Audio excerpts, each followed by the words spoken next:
দীর্ঘ ১ মাসের অনেক জার্নি গেছে। মিছিল, মিটিং, মানুষের দ্বারে, দ্বারে যাইয়া ভোট চাওয়া। আমি বিশেষ করে রাজনীতি করি না। তারপরে দেশে আসছি।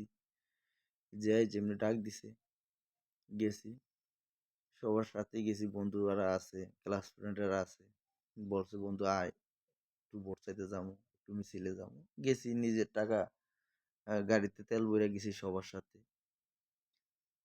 কারো সাথে আমার কোনো দ্বন্দ্ব নাই।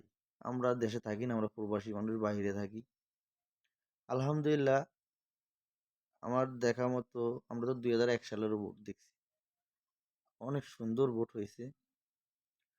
সবাই ঈদের মতো উৎসবের মতো ভোট দিছে। কোনো মারামারি হয় না, কাটাকাটি হয় না। এই জিনিসটা অনেক ভালো লাগছে। তো একটা খেলার মাঠে সবাই তো আর জিতে না। কেউ হারে, কেউ জিতে। তো যারা জিতছে তাদেরকে অভিনন্দন। আর যারা জিতে নাই তাদের জন্য শুভকামনা। হয়তোবা তারা সামনের দিকে জয়ী হবে, ভালো কাজ করলে, ভালো কিছু করলে।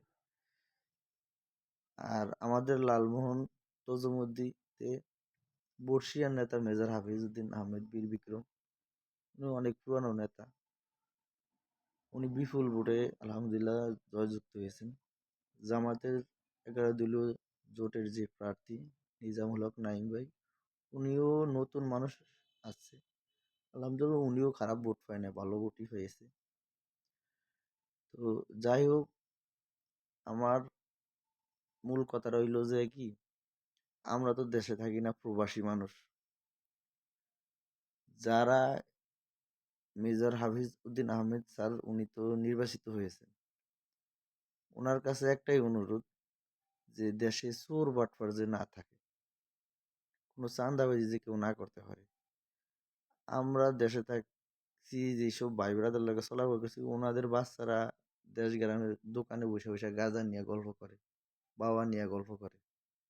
ঠিক আছে, আমরা এখনো মানুষের দেখলে দোকানের সামনে বসি না, সিনিয়র কাউরে দেখলে। ছোট ছোট বাচ্চা পোলা হয় আমাদের সামনে গাঁজা বাবা নিয়ে মজা করে, ঠাট্টা মস্করা করে। এই জিনিসগুলা দয়া করে দেশ থেকে সরাইতে হবে। কোনো নেশা যেন এই বাংলাদেশে না ঢুকতে পারে, বিশেষ করে লালমোহন তজুমুদ্দিন যে না আসতে পারে। সবাই ভালো থাকবেন, সুস্থ থাকবেন। আসসালামু আলাইকুম।